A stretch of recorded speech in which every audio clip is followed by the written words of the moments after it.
तो दोस्तों ये एपिसोड 70 है। अभी देखते हैं क्या होता है। देखिए भाई। नया प्लेग।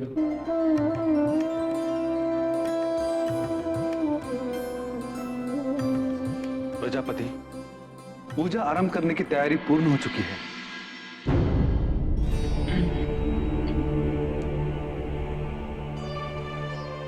आओ पुत्री आओ। मैं तुम्हारी प्रतीक्षा कर रहा था।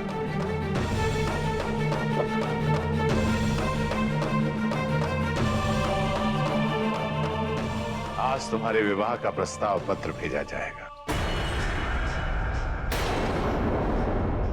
देव, यक्ष, गंधर्व, तीनों लोग के जितने भी सहयोग वर हैं, सभी के पास प्रस्ताव भेजा जाएगा तुम्हारे विवाह का। तुम्हें यह जानकर प्रसन्नता हुई ना सती?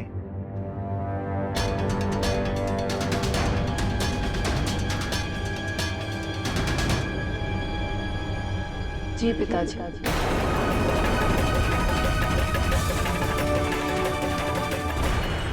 भिजवा दीजिए। सबसे पहले तुम विवाह के प्रस्ताव पत्र पर चंदन, हल्दी, अक्षत छिड़ककर प्रस्ताव पत्र को और शुभ बना दो।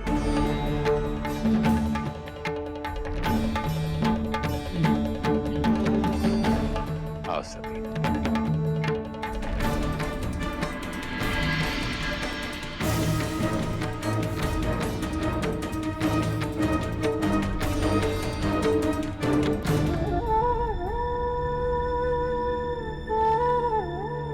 अब आप एक एक कर इन सब पर विधिवत और अच्छा चढ़ दीजिए।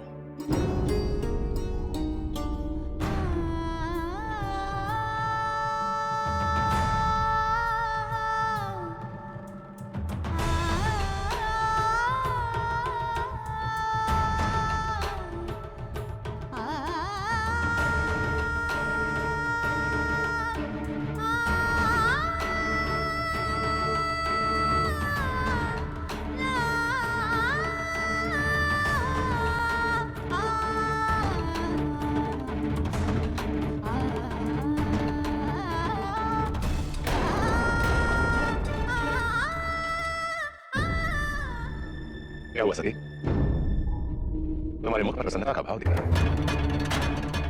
कहीं ऐसा तो नहीं कि तुम ये सोचकर दुखी हो रही हो कि विवाह के पश्चात तुम अपने पिता से दूर हो जाओगे? चिंता त्याग दो पुत्री।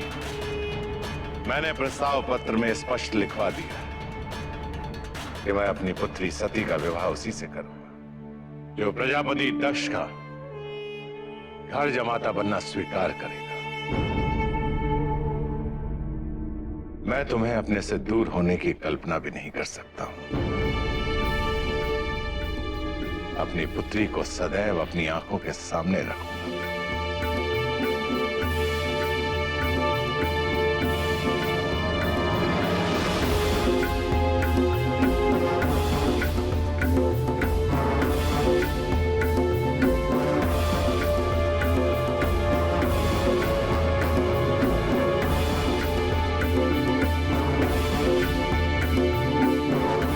शुक्लं वरदं विष्णु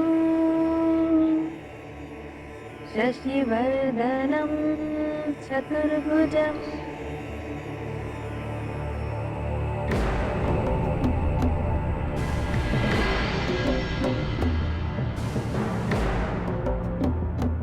मैं तुमसे कुछ पूछना चाहती हूँ रेवती।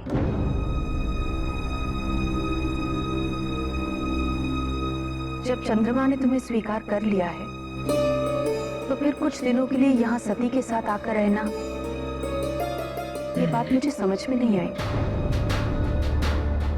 तुम्हें ये समय चंद्रमा के साथ बिताना चाहिए। साथ रहने से ही प्रेम पनपता है। कहीं ऐसा तो नहीं है कि तुमने चंद्रमा को क्षमा नहीं किया है? नहीं माँ, ऐसी कोई बात नहीं है। मैं तुम्हारी माँ हूँ। बनी ये रेवती मरीजों की तरह। संतान यदि माँ से कुछ ना भी कहे तो भी माँ अपने संतान की हृदय की बात जान लेती है। कुछ तो है जो तुम मुझसे छिपा रही हो। माँ तो आप सती की भी है माँ।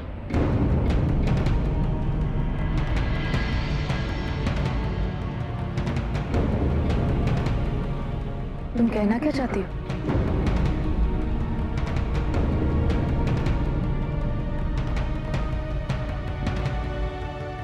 सती के साथ पिताजी का मान सम्मान जुड़ा है, इसीलिए आप भी सती को प्रजापति की पत्नी की दृष्टि से देखती हैं। एक बार माँ बनकर देखिए, फिर आपको पता चल जाएगा शांत दिखने वाली हमारी सती कितने विशाल ज्वालामुखी को अपने भीतर छिपाए हुए है।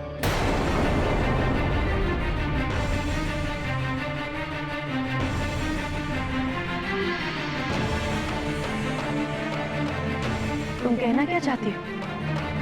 वही जो सत्य है। और सत्य ये है माँ,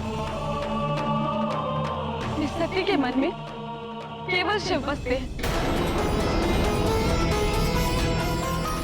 और केवल अपने वचनों को पूरा करने के लिए सती शिव से दूर जाने का प्रयास कर रही है। और उसका हर प्रयास उसे भीतर ही भीतर खोखला करता जा रहा है। खोखली हो रही है हमारी सती माँ, खोखली हो रही है।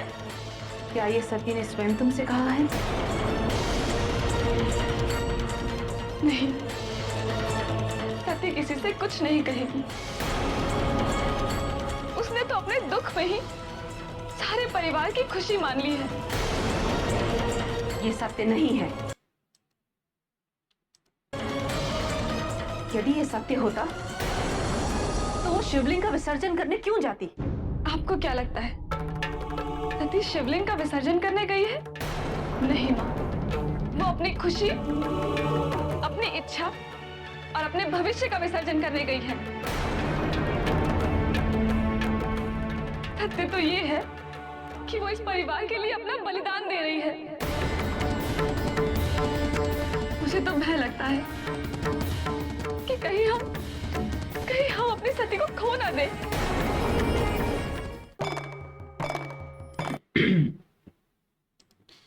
खो न दे क्या, खो तो दिया है, वैसे ही अभी वो बेचारी बस हाँ में हाँ मिला रही है। जो बस प्रजापति कहता है वही बस कहती है हाँ पिताजी, हाँ मैं राजी हूँ। अब उसको हम क्या ही कहें बेचारी।